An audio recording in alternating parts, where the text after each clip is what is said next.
আসসালামু আলাইকুম। গল্পপ্রেমী চ্যানেলে আপনাদের সবাইকে স্বাগতম। কেমন আছেন আপনারা? আশা করি সকলেই অনেক অনেক ভালো আছেন। আমিও আছি আলহামদুলিল্লাহ অনেক ভালো। সাসপেন্স, থ্রিলার বা প্যারানর্মাল গল্প কার না পছন্দ? সেই রকমই একটি গল্প নিয়ে আজকে হাজির হলাম। গল্পটির নাম নীল বেনারসি। আজ শোনাবো গল্পটির প্রথম পর্ব।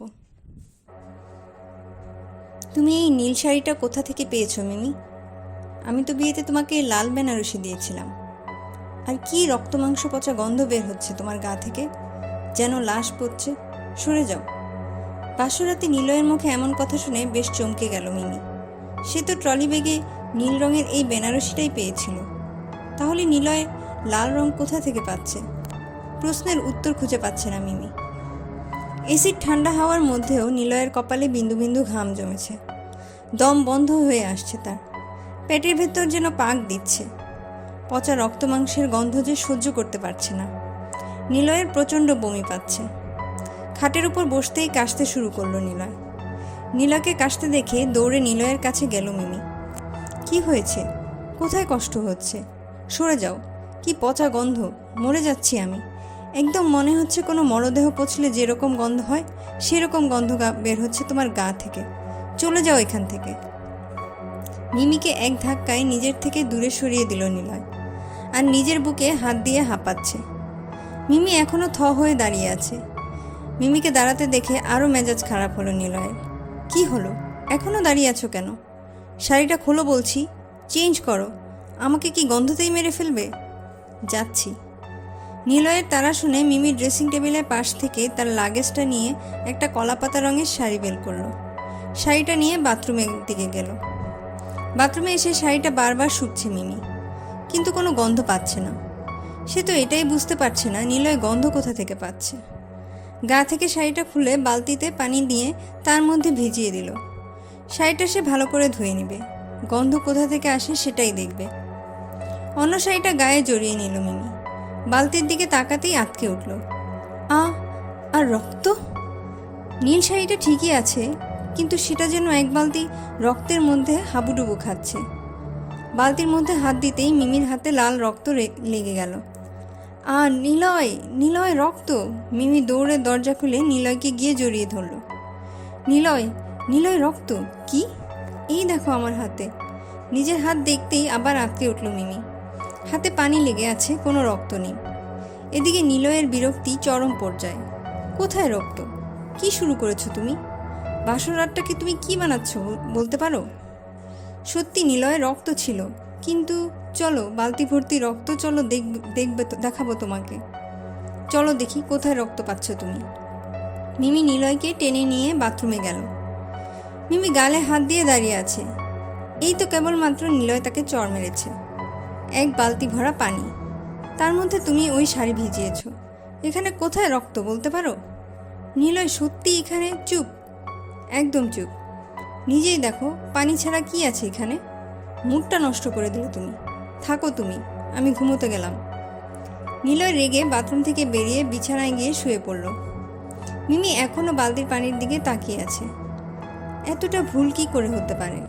এখানে সত্যি রক্ত ছিল, পানি কোথা থেকে এলো? তুমি কি ঘুমোবে নাকি সারা রাত বাথরুমে কাটাবে?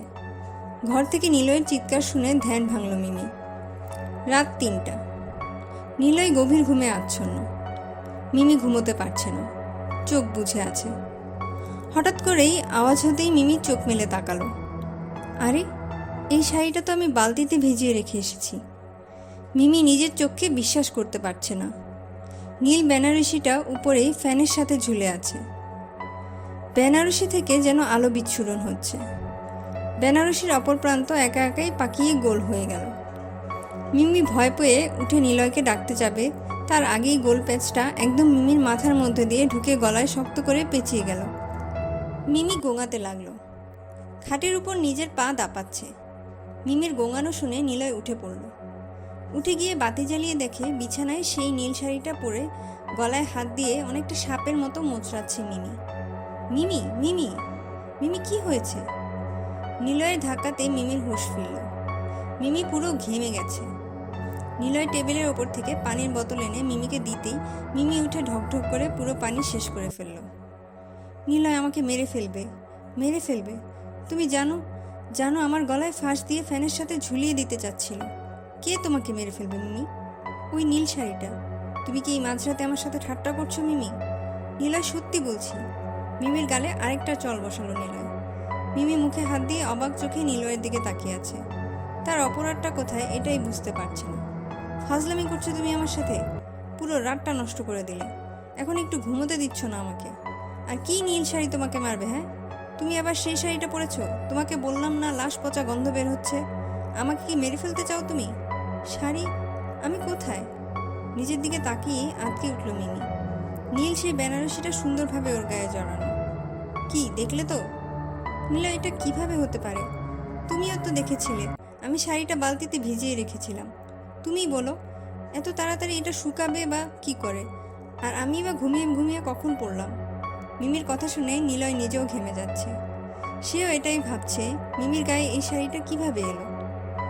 নিলয়, এমন কেন হচ্ছে? শাড়িটার দিকে ভালোভাবে লক্ষ্য করতেই আঁতকে উঠল নিলয়। মিমি, সত্যি করে বলো তো, এই শাড়িটা তুমি কোথায় পেয়েছো? বিয়ের তত্ত্ব তুমি যে লাগেজ দিয়েছিলে সেখানেই? এটা হতে পারে না। নিলয় প্রচণ্ড পরিমাণে ঘেমে যাচ্ছে। এটা কি করে সম্ভব? আমি তো এই শাড়িটা মৌরিকে কিনে দিয়েছিলাম।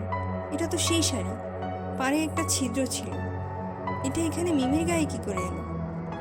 সবকিছু ভাবতেই নিলয়ের লোম খাড়া হতে লাগলো। কি ভাবছো নিলয়?